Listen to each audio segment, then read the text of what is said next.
Yeah, so did you ever need a mediocre way to check your gaming stats?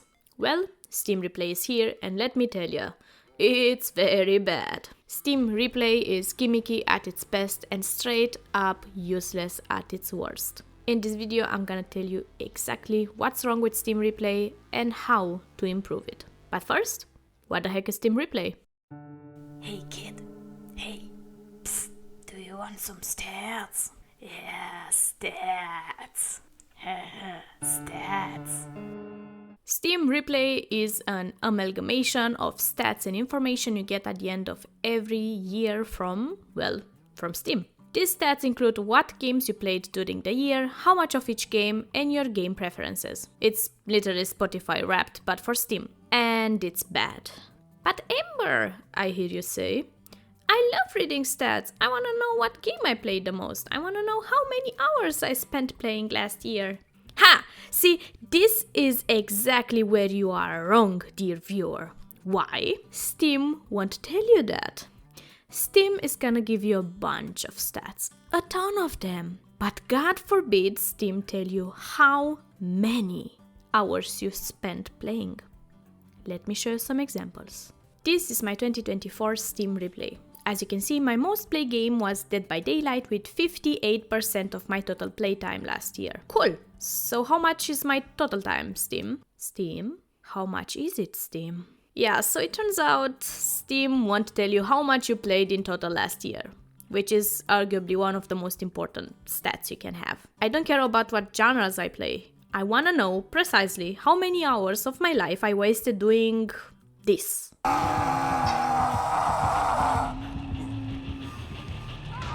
Or how many times I pressed play last year.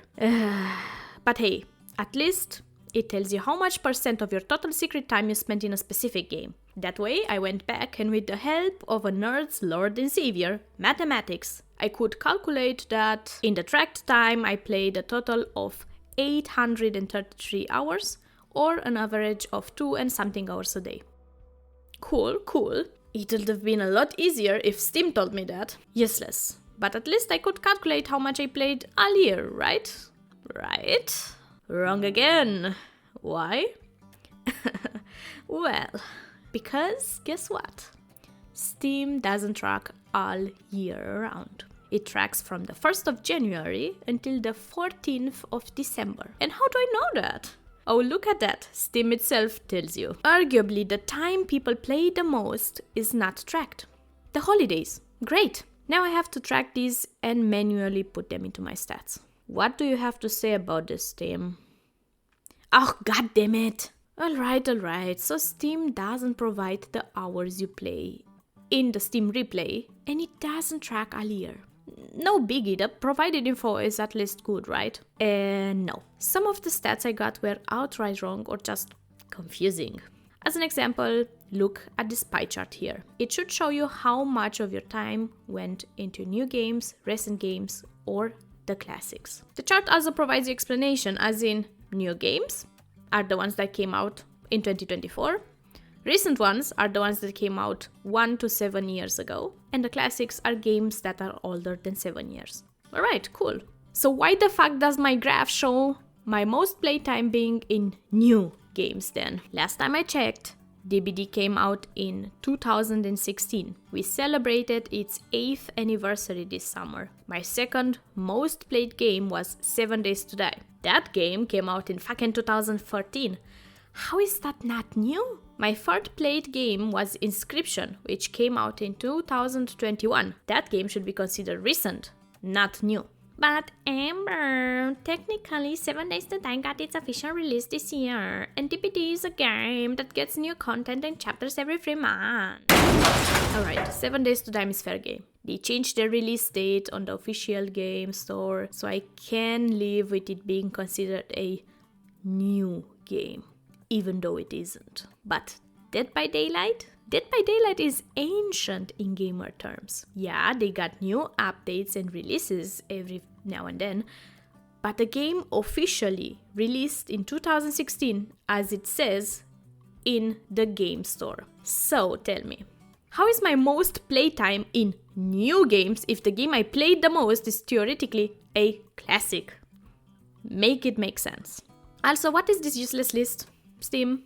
I don't care about how many reviews I wrote this year. Damn. Steam is the biggest and coolest game distributor for PC. And generally speaking, I really like them. But man, they could use some work with their replay. So what do I propose? Look guys, I'm a simple nerd. And as a nerd, I love stats. And I also love to compare myself with others. So seeing the stats against the community really made me happy. I want to see more of this. I would have loved to see stats against the community of the game I played the most. I played Dead by Daylight most, with 58% of my total playtime being in DBD. I want to see if other DBD players also play this much. I want to see how many hours exactly. I want to see how many hours I played and how many hours on average a DBD player usually puts into the game.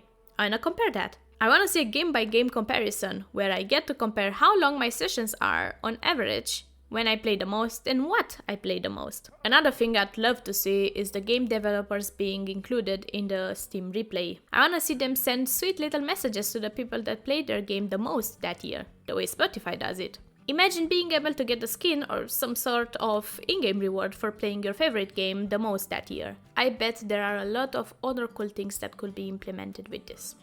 Let me know what you would like to see in the future, and if you want to see the real stats that I calculated myself, they are on the screen right now. Happy New Year everyone! Thanks for listening to my yapping, and Ember out.